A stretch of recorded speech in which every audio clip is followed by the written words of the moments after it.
Hi, my name is Justin Laney and I'm General Manager of Fleet for John Lewis Partnership, and I also head up the Industrial Committee for the SRF. We have a fleet of about 5,500 vehicles, and it's everything from cars and small vans right up to maximum weight tractors and semi-trailers. So how do we reduce emissions? The best way is to drive fewer miles, and that's through things like smart scheduling, backhaul and forward haul, where we use both legs of a journey, really making sure that the vehicles are as full as possible, and collaboration with other people.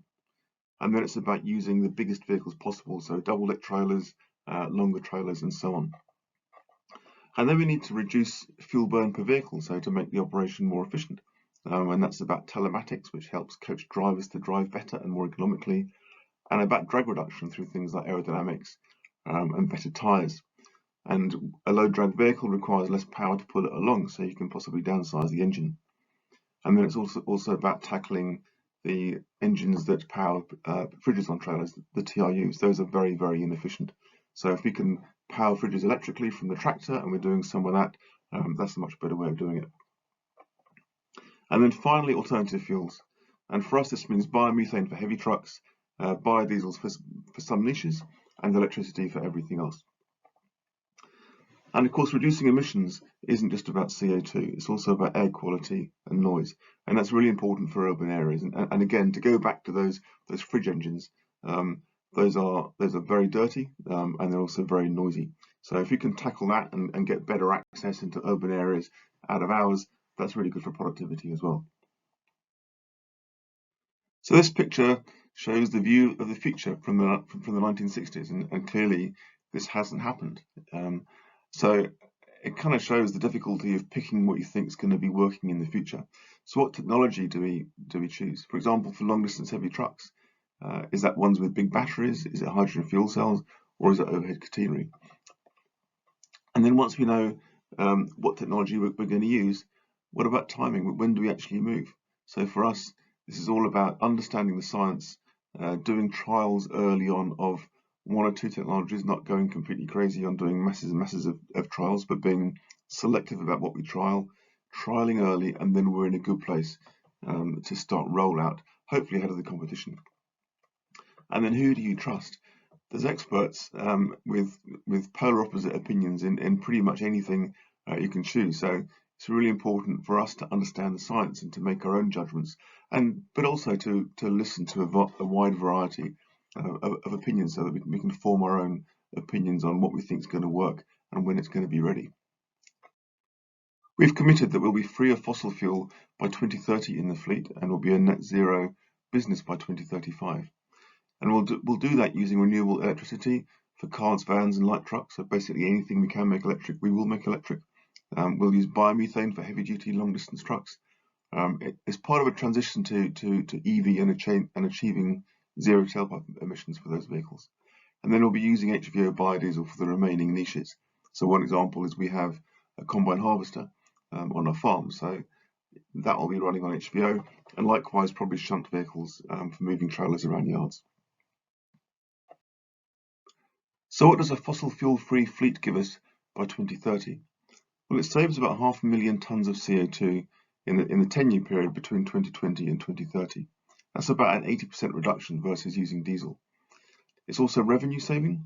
There used to be a number in this box for how much that is, but it's a lot more uncertain now with the volatility in fuel prices.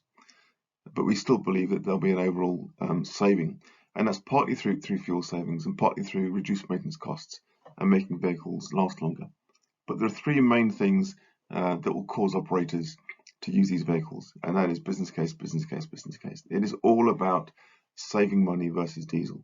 If the business case doesn't stack up, it simply isn't going to happen, other than the odd, sort of trial vehicle which is used for demonstrations. So it is all about the business case, and that's partly up to us to make that business case work by being creative in what we do, and for example improving productivity on vehicles where we can, and I think there's plenty of scope for that on electric vehicles. And it's also about working with policymakers, maybe looking for enhanced access for electric vehicles with electrically driven fridges in town centres. So maybe we can go in there at night time where we couldn't go in with a noisy diesel vehicle. But it's also about talking about the mix of tax and subsidy that the government impose on vehicles, again, to make that business case work. So what are the vehicle-related risks? Well, one of the main ones is that you're dealing with startups very often in this space. So if you think about urban delivery, it's people like Arrival, Rivian, Volta, Teva. And for long-distance trucks, it's people like Hyzon, Nikola, and Tesla. Arguably not a startup, but the Tesla Rigid is an unproven vehicle. So, and there's an example here. This picture is a Smith's vehicle. These are one of the early people making electric vehicles. They went bust after not a very long time, but quite a few companies bought quite a few vehicles from them. We had 5 vans. They weren't that great. Luckily, it was only 5. But it shows that companies like that the startup with a lot of hype, get a lot of funding, fall by the wayside. There's then, of course, the risks around after sales and are you going to get spare parts? What are they going to do for sort of dealer backup, that kind of thing. There's also risks around availability. So if someone comes up with a new electric vehicle, which is really good, is everyone going to be clamoring for it, and you're going to really struggle to get build slots? And finally, downtime. You can expect greater downtime, I think, on vehicles from companies like this, and in fact from any new technology, because not all the parts are available, not all the training's been done, and there's quite often kind of unforeseen problems with them. So all sorts of risks there around new vehicle types. So moving on to the risks from fuel sustainability. There are some fuels out there labelled as sustainable that are not necessarily sustainable, so that might include some biofuels from crops. It also might arguably include cases where you charge your electric vehicles at peak times, where that demand has to be met by a gas-fired power station. And then what about the secondary effects? So, for example, on biodiesel, how can you be sure that your biodiesel isn't causing deforestation to grow either palm oil or soy?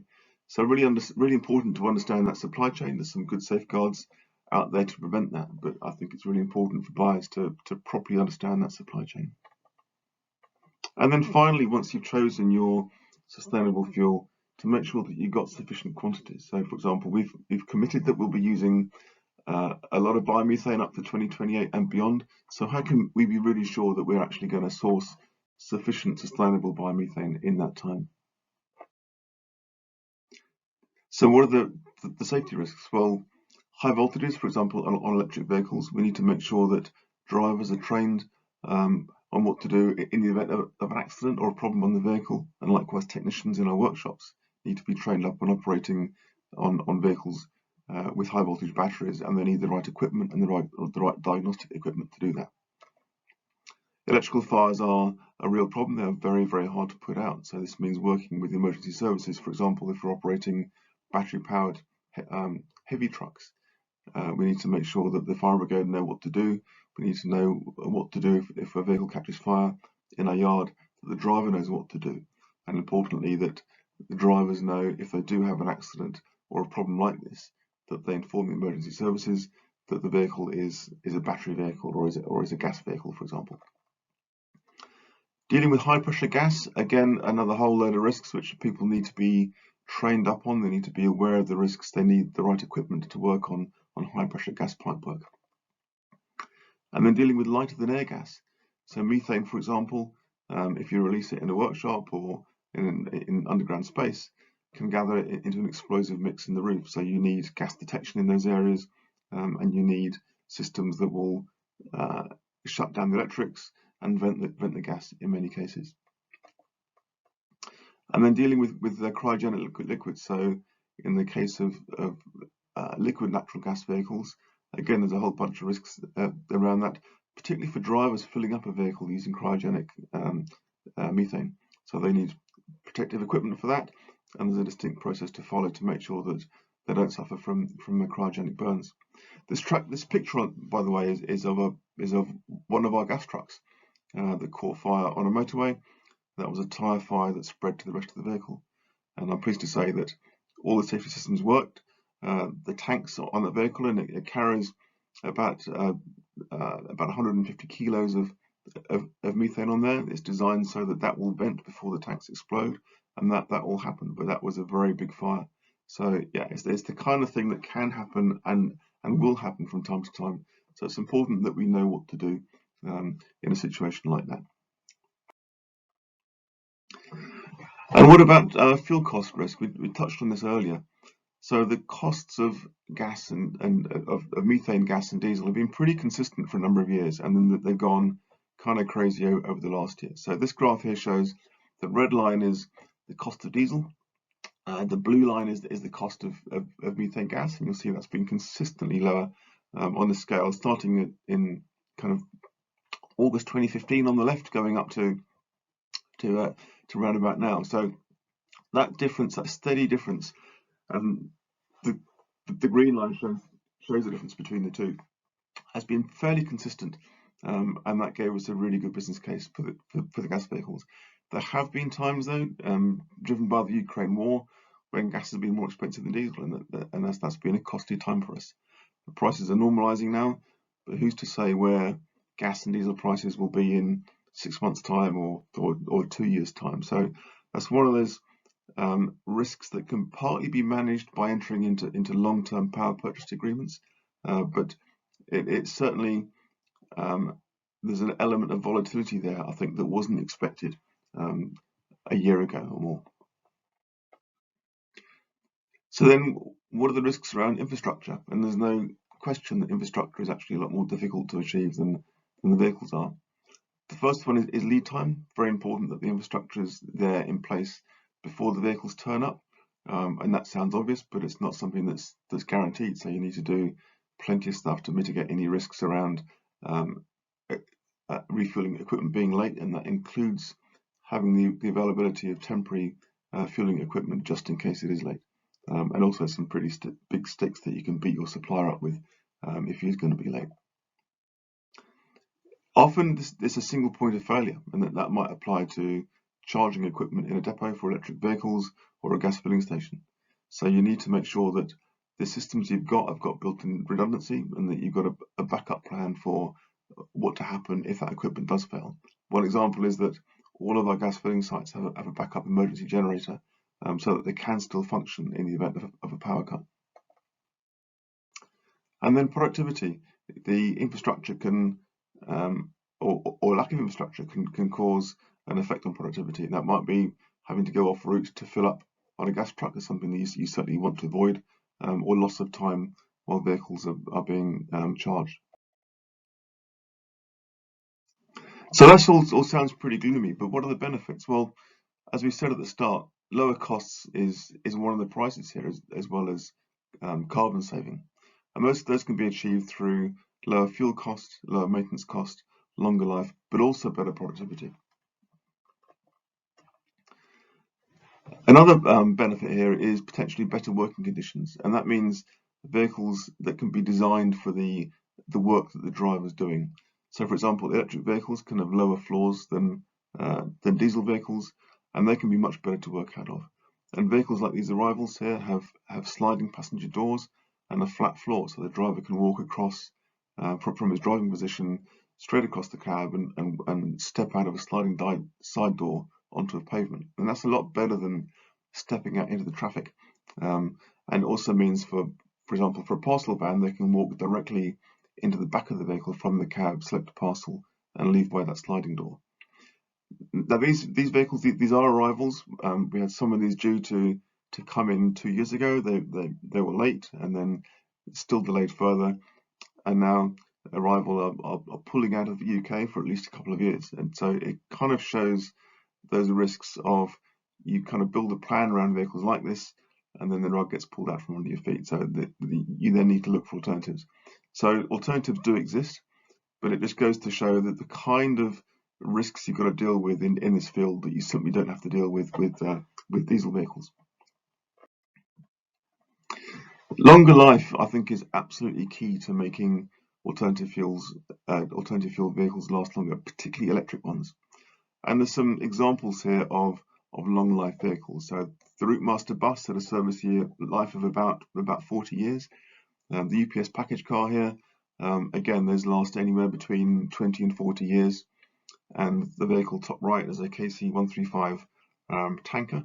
Those are still used to this day. Those are refueling vehicles over the refueling planes over the Black Sea right now, and some of those were operating also in the Vietnam War. So what is it about these vehicles that makes them long-lived? One of them is material choice. So in the case of the two vehicles, aluminium bodies, carbon fiber panels, really designed for a long, rugged life. Nothing on there that's going to rust. And then repairability. The vehicles are designed for ease of repair, and for units to be swapped out very quickly and very easily. And then they're absolutely designed for the purpose they're built for. And that means that they can be more productive by absolutely focusing on their purpose, rather than being a more generalist vehicle. So that, yeah, there's some good pointers there on, I think, how to build a modern electric vehicle. So the right material choice, specialist design, and built robustly and in a way that they can be repaired and maintained and upgraded very easily. So what are the benefits for people for all of this? Well, one of them is the ability to teach new skills to technicians, and that might be working on electric vehicles or working on gas vehicles. And I'm really hoping that's going to attract a new and more diverse range of applicants into the industry. We also talked about the better working conditions possible out of alternatively fueled vehicles. So that's to make the environment not just more productive, but better and easier to work out of. And then finally, improving the living conditions of the people around the vehicles that we operate.